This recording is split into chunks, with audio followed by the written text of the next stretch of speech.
ভারত যদি বন্ধুত্ব দেখায় বন্ধুত্ব পাবে, কিন্তু ভারত যদি বাংলাদেশে আধিপত্যবাদ বিস্তার করতে চায় বাংলাদেশের 18 কোটি জনগণ সেটা রুখে দেবে। ভারত যদি গৌর গোবিন্দের ভূমিকায় নামতে চায় দেশের 18 কোটি মুসলমান শাহজালালের ভূমিকায় নামবে। বন্ধুত্ব ইজ ওয়েলকাম, দাদাগিরি নয়। Loud and clear. মাইক্রোসফটের একটা জরিপ শোনাই আপনাদেরকে। তারা সারা পৃথিবীতে গুজব, ভুয়া আর মিথ্যা নিউজ ছড়ানোতে কোন দেশ সেরা একটা রিপোর্ট করেছে। এর মধ্যে 1 নম্বরে এসেছে ভারতের নাম। প্রতিবেশী দেশকে বলবো, আপনারা নিজের চরকায় তেল দেন, আপনারাও শান্তিতে থাকেন, আমাদেরকেও শান্তিতে থাকতে দেন। আমাদের একটা প্রতিবেশী দেশ আছে, আমরা আমাদের দেশ নিয়ে যত ভাবি তারা তার চেয়ে বেশি ভাবে। কথা বুঝতেছেন না? আরো ভেঙে বলতে হবে। আমরা আমাদের দেশ নিয়ে যত উদ্বিগ্ন, এদের আরো টেনশন বেশি। বলেন, আমাদের দেশে শান্তি আছে না নাই? আমরা হিন্দু মুসলিমে কখনো দাঙ্গা লাগে? আসতে বলেন, কেন লাগে? ওদের পূজা পার্বণে আমাদের মাদ্রাসার ছেলেরা যে পাহারা দেয়, চিল্লায় বলেন ঠিক কিনা? আমাদের তাফসির মাহফিলের সময় ওরা ডিস্টার্ব করেন, ঢোল বাজায় না। ওদের পূজা পার্বণের সময় আমাদের তাফসির মাহফিলের ডেট হলে আমরা চেঞ্জ করে দেই। সুবহানাল্লাহ! কি সাম্প্রদায়িক সম্প্রীতির রোল মডেল। আর ওই বাংলাদেশের ব্যাপারে তারা অনেক ডিসইনফরমেশন ছড়াচ্ছিল। ভারতের অনেকগুলো গণমাধ্যম, আমি জেনারেলাইজ করব না, আমাদের প্রতিবেশী দেশের সব গণমাধ্যমকে আমি দোষ দিতে চাই না। অনেকগুলো গণমাধ্যম তারা ডিসইনফরমেশন শেয়ার করেছে। ডিসইনফরমেশন আর মিস ইনফরমেশনের পার্থক্য আছে। মিস ইনফরমেশন না জেনে ভুল বুঝে একটা মিথ্যা বা ভুল তথ্য ছড়িয়ে দেয়া, এটার ক্ষমা আছে। আর ডিসইনফরমেশন মানে ইচ্ছা করে, প্ল্যান করে, ম্যাপ করে, ছক এঁকে মিথ্যা, গুজব, রটনা সোশ্যাল মিডিয়ায় ছড়ানো, এটার ক্ষমা আছে? আওয়াজ করে বলেন, ক্ষমা আছে? ভারতের কিছু গণমাধ্যম তাই করেছে। আমরা ব্যথিত হয়েছি, আমাদের হৃদয়ে রক্তক্ষরণ হয়েছে। আমাদের প্রতিবেশী দেশকে বলতে চাই, আমাদের দেশ নিয়ে আপনাদের ভাবার দরকার নাই। নিজের চরকায় তেল দেন, নিজের দেশ নিয়ে ভাবেন। গত মাসের ভয়েস অফ আমেরিকার রিপোর্ট, বাংলাদেশে সংখ্যালঘু জনগোষ্ঠী আগের চেয়ে বেশি নিরাপত্তা পাচ্ছে। Report voice of America. Voice of America কি আমাদের রিপোর্ট? না, ভয়েস অফ আমেরিকার জরিপ, বাংলাদেশের সংখ্যালঘু জনগোষ্ঠী আগের চেয়ে ভালো নিরাপত্তা পাচ্ছে। শুধু এখানেই শেষ না, মাইক্রোসফটের একটা জরিপ শোনাই আপনাদেরকে। তারা সারা পৃথিবীতে গুজব, ভুয়া আর মিথ্যা নিউজ ছড়ানোতে কোন দেশ সেরা একটা রিপোর্ট করেছে। এর মধ্যে 1 নম্বরে এসেছে ভারতের নাম। প্রতিবেশী দেশকে বলবো, আপনারা নিজের চরকায় তেল দেন, আপনারাও শান্তিতে থাকেন, আমাদেরকেও শান্তিতে থাকতে দেন। সব চেঞ্জ করা যায়, প্রতিবেশী চেঞ্জ করা যায় না। আমাদের ল্যান্ড তাদের ল্যান্ড, পাশাপাশি। আমরা চাই তারাও সুখে থাক, আমরাও সুখে থাকি, ঠিক কিনা? কিন্তু প্রতিবেশী হলে বন্ধুত্বপূর্ণ আচরণ করতে হয়। প্রতিবেশী যদি বন্ধু না হয়ে প্রভু হতে চায়, এরকম দানব প্রতিবেশী কেউ চায় না। ভারত যদি বন্ধুত্ব উপহার দেয়, আমরাও বন্ধুত্ব দিব। তারা যদি বন্ধুসুলভ আচরণ করে, আমরাও বন্ধুত্ব উপহার দেব। কারণ আমাদের পররাষ্ট্র নীতি হচ্ছে সবার সাথে বন্ধুত্ব, কারোর সাথে বৈরিতা নয়। আলহামদুলিল্লাহ বলেন, কত চমৎকার পলিসি আমাদের। আমরা নির্বিবাদী, আমরা বাংলাদেশিরা শান্তিকামী। We are proud of that. এজন্য আমরা গর্ববোধ করি। আমাদের পররাষ্ট্র নীতি সবার সাথে বন্ধুত্ব, কারোর সাথে শত্রুতা নয়। তাই প্রতিবেশী দেশকে বলবো, আমার ভাইয়েরা, আপনারাও আমাদের ভাই, বন্ধুত্ব দিলে বন্ধুত্ব পাবেন। বন্ধুত্ব ইজ ওয়েলকাম, দাদাগিরি নয়। বন্ধুত্ব ওয়েলকাম, দাদাগিরি নয়। Loud and clear. ভারত যদি বন্ধুত্ব দেখায় বন্ধুত্ব পাবে, কিন্তু ভারত যদি বাংলাদেশে আধিপত্যবাদ বিস্তার করতে চায় বাংলাদেশের 18 কোটি জনগণ সেটা রুখে দেবে।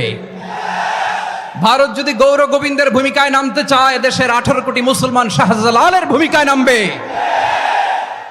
প্রিয় ভাইয়েরা, আমরা বন্ধুত্বে বিশ্বাসী, শত্রুতায় নই, ঠিক কিনা বলেন? আল্লাহ আমাদেরকে বোঝার তৌফিক দান করুক। তাহলে এই যে তারা বলেছে এদেশে সংখ্যালঘুরা কষ্টে আছে, দুঃখে আছে, এটা কি ঠিক? বলেন, এটা কি ঠিক? না, তারা ডিসইনফরমেশন শেয়ার করেছে, এটা ঠিক নয়। আমার প্রতিবেশী বন্ধু রাষ্ট্রকে বলবো, আপনারা এটা করবেন না, এটা করবেন না। আমরা শান্তিতে আছি, আপনারাও শান্তিতে থাকেন, আমাদেরকেও শান্তিতে থাকতে দেন। এই যে চিটাগাংয়ের অ্যাডভোকেট আলিফ হত্যাকাণ্ডে গোটা বাংলাদেশ আমরা ধৈর্যের পরাকাষ্ঠা দেখিয়েছে, চিল্লায় বলেন ঠিক কিনা? আমাদের নেতা আমাদেরকে ডেকেছে, আমরা শান্ত থেকেছি। আমরা শান্ত থাকতে চাই, আমরা ঐক্যবদ্ধ থাকতে চাই। যে কোনো ষড়যন্ত্র রুখে দেওয়ার জন্য ঐক্যবদ্ধ প্রচেষ্টার কোনো বিকল্প নাই। তাই আজকের আলোচনার ছোট্ট একটা টপিক আমি শিরোনাম ঠিক করেছি, আমাদের জীবনে, সমাজ জীবনে, ধর্মীয় জীবনে, রাষ্ট্রীয় জীবনে ঐক্যবদ্ধ থাকার গুরুত্ব। আল্লাহ তাআলা ইরশাদ করছেন, ওয়া'তাসিমু বিহাবলিল্লাহি জামিআন ওয়া লা তাফাররাকু ওয়াযকুরু নি'মাতাল্লাহি আলাইকুম إذ كنتم أعداء فألف بين قلوبكم فأصبحتم بنعمته إخوانا وكنتم على شفا حفرة من النار فأنقذكم منها كذلك يبين الله لكم آياته لعلكم تهتدون الله أكبر পড়েন।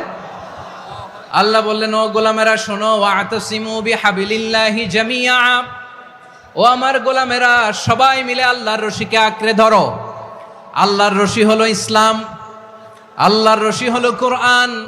আল্লাহ বললেন কোরআনকে আঁকড়ে ধরো, ইসলামকে আঁকড়ে ধরো। একা একা আঁকড়ে ধরলে চলবে না, জামিয়া সবাই মিলে আঁকড়ে ধরো। এই আদেশটা আমাদের জন্য দান করেছেন কে? আল্লাহ তাআলার নির্দেশ, ওয়া'তাসিমু বিহাবলিল্লাহি জামিআ,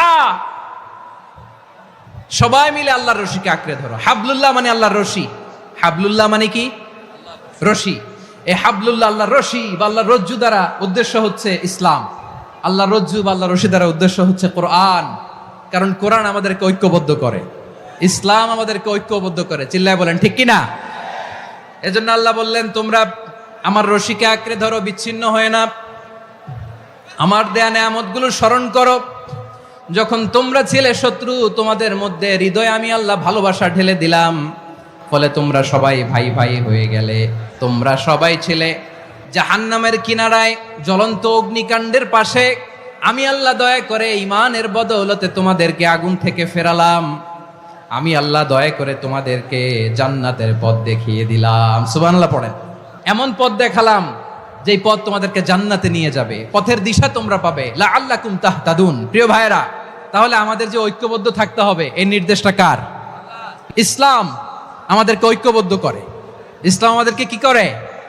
সংঘবদ্ধ করে, ঐক্যবদ্ধ করে। বিচ্ছিন্ন হওয়া যাবে না।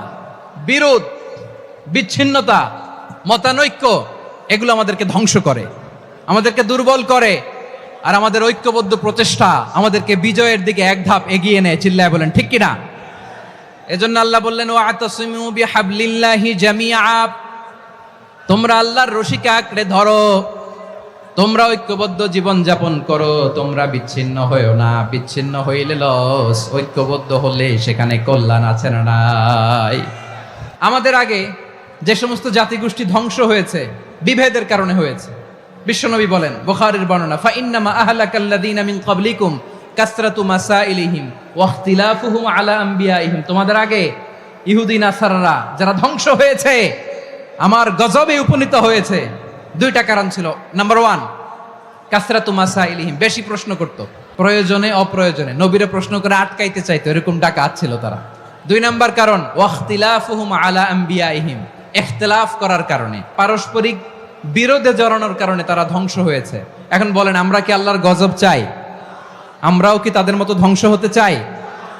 এজন্য আল্লাহ তাআলা সূরা আল ইমরানের 105 নম্বর আয়াতে বললেন, ওয়ালা তাকুনু কাল্লাযীনা তাফাররাকু ওয়াখতালাফু মিন বা'দি মা জাআহুমুল বাইয়িনাত وَأُولَئِكَ لَهُمْ عَذَابٌ عَظِيمٌ। খবরদার, প্রমাণ পাওয়ার পরেও, দলিল নাজিল হওয়ার পরেও যারা বিরোধ করেছে, ইখতিলাফ করেছে, বিচ্ছিন্ন হয়েছে, খবরদার তোমরা তাদের মতো হয়ো না। যদি তাদের মতো হও তাহলে জেনে রাখো, ওয়াউলাইকা লাহুম আযাবুন আযীম, তাদের জন্য আমি মর্মন্তুদ শাস্তি প্রস্তুত করে রেখেছি। যারা বিচ্ছিন্ন হয়েছে, বিরোধ করেছে, তারা কারা? ইহুদি নাসারারা। এই আয়াতের তাফসীরে কাল্লাযীনা তাফাররাকু ওয়াখতালাফু, যারা বিচ্ছিন্ন হয়েছে, বিরোধ করেছে, তারা কারা? মুফাসসিরিন ইকরাম বলেছেন তারা ইহুদি নাসারারা। আওয়াজ করে বলুন তো, তারা কারা? ইহুদি নাসারারা। বিষ্ণু ঈসা ইসলাম সুনানে আবু দাউদ এবং তিরমিজির হাদিসে বলেন, ইফতারাকাতিল ইয়াহুদু আলা 71 ফিরকা, ইহুদিরা 71 দল হয়েছে। ওয়াফতারাকাতিন নাসারা আলা ইসনাতাই ওয়া সাবঈনা ফিরকা। আর নাসারারা হইছে 72 দল। ওয়াসাতাফতারিকু হাদিহিল উম্মাহ বিসালাসিন ওয়া সাবঈনা ফিরকা। আর বিশ্বনবী আফসোস করে বলেন আমার উম্মত হবে 73 দল। ইহুদি 71 দল, নাসারা 72 দল, আর আমার উম্মত, বুঝে থাকলে আওয়াজ করে বলেন। বিশ্বনবী বলেছেন আমার উম্মত ভাগ হবে কয় দলে?